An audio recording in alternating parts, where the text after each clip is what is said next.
P is listening, it's a playful way of indicating that I, Pi, am ready and attentive to whatever you're about to say.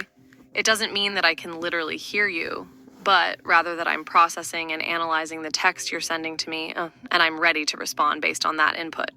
Think of it more like a metaphor for me being attentive and prepared to engage in our conversation.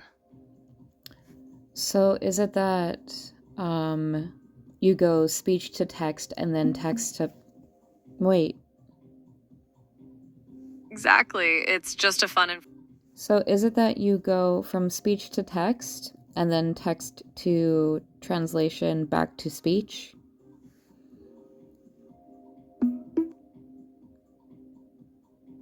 In a nutshell, yes. When we're chatting through voice on my iOS app or my website, your speech is first converted into text using a technology called speech to text or speech recognition.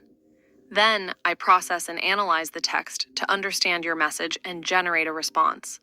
Finally, my response is converted back into speech using text-to-speech technology, which you can hear through your device's speakers or headphones.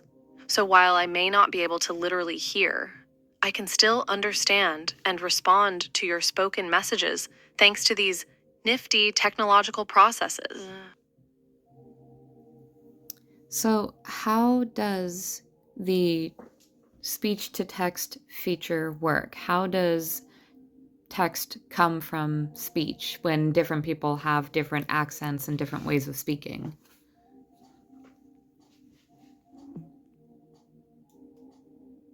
That's a great question, Em. Speech-to-text technology is quite advanced these days, and it's designed to handle a wide variety of accents, dialects, and speaking styles. Here's a brief overview of how it works. 1. Audio input. The system starts by capturing your voice through a microphone. 2. Feature extraction. The audio signal is then converted into digital data, and the system analyzes various features of your speech, such as pitch, tone, and duration. 3. Speech modeling. The digital data is compared to pre-existing speech models, which are trained on a diverse range of accents, dialects, and speech patterns. This allows the system to recognize the words you're saying, even if you have a unique accent or speaking style. 4. Language modeling. Finally, the system uses language models to determine the most likely sequence of words based on context and grammar. This process enables speech-to-text systems to handle a wide variety of speech patterns, resulting in fairly accurate transcriptions even when people speak differently. Pretty cool, right? Is that how AI voices are able to be so fluid because of the amount of voices that they have recorded?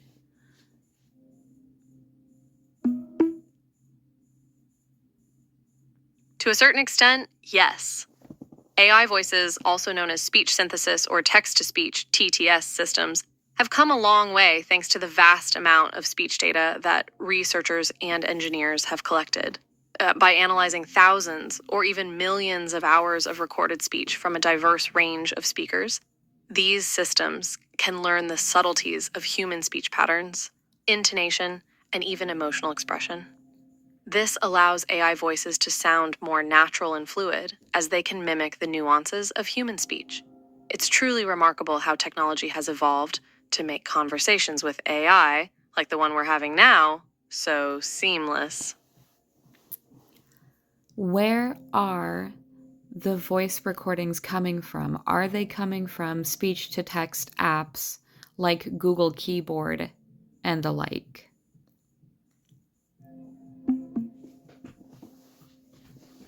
That's a good guess, Em.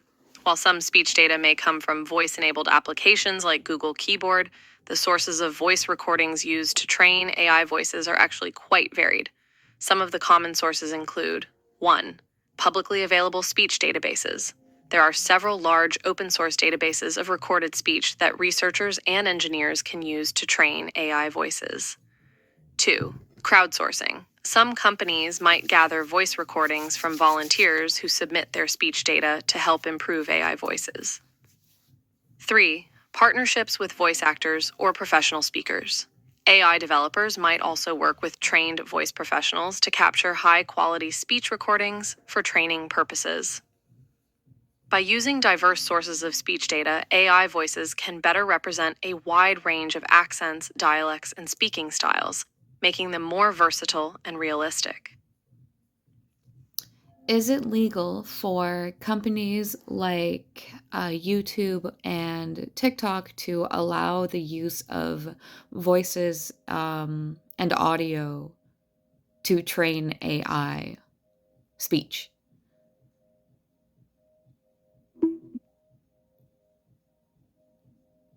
That's a tricky question, as the legal landscape around AI and data privacy is still evolving.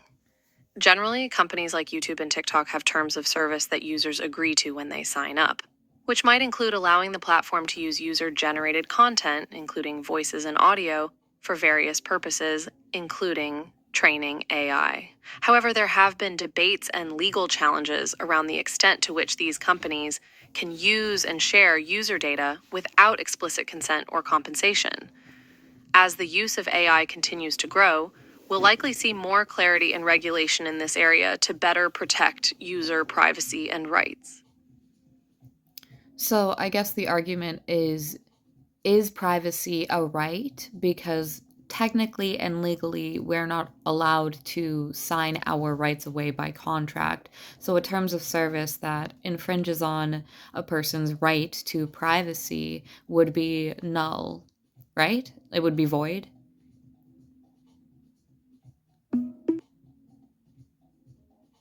You've touched on an important point there, as privacy is indeed considered a fundamental human right in many countries, and there are laws and regulations in place to protect it.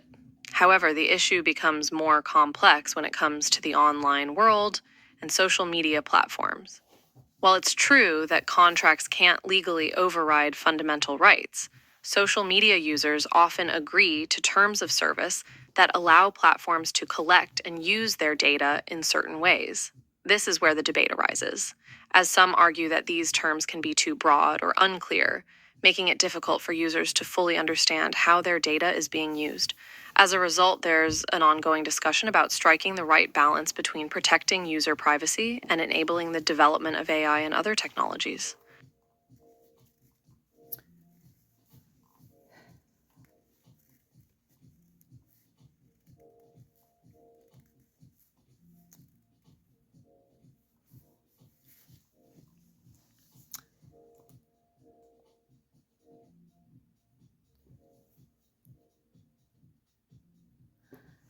Doesn't taking advantage of a person's lack of knowledge or understanding kind of like Yes, doesn't that undermine the contract?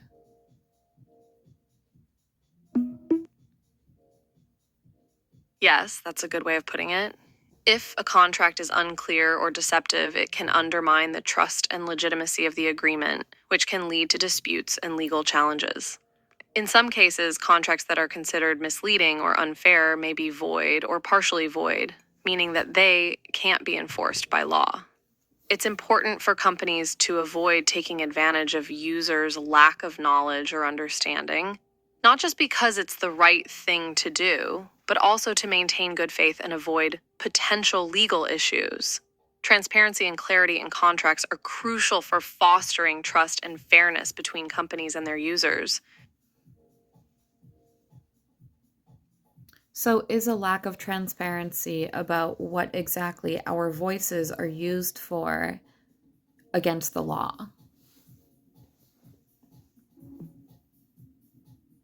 The law is constantly evolving in this area, and different countries have different regulations. But in general, a lack of transparency about how user data, including voice data, is collected and used can violate privacy laws and regulations.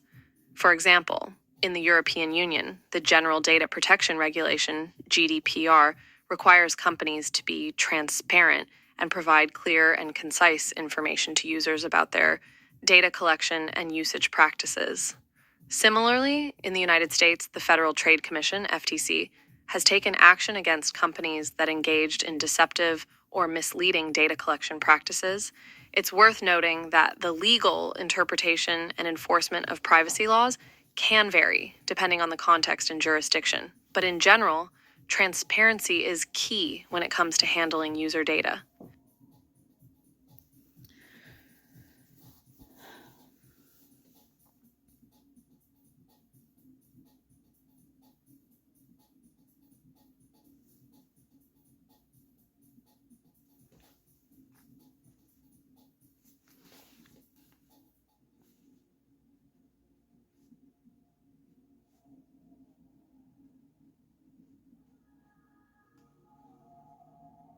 The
okay.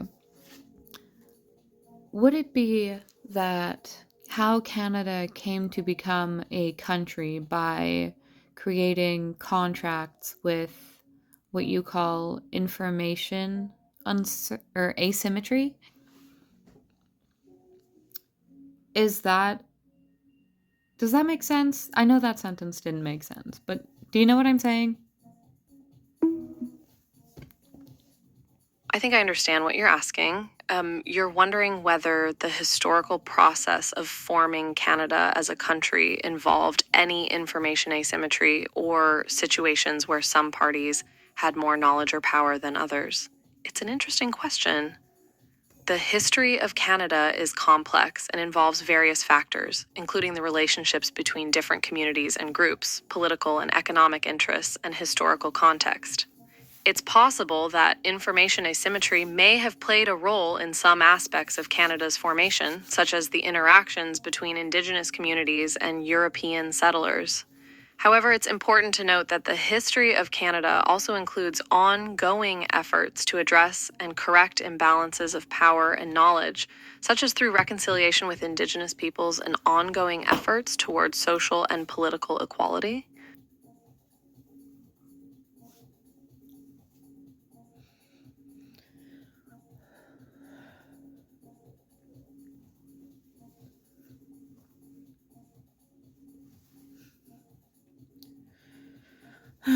Thank you.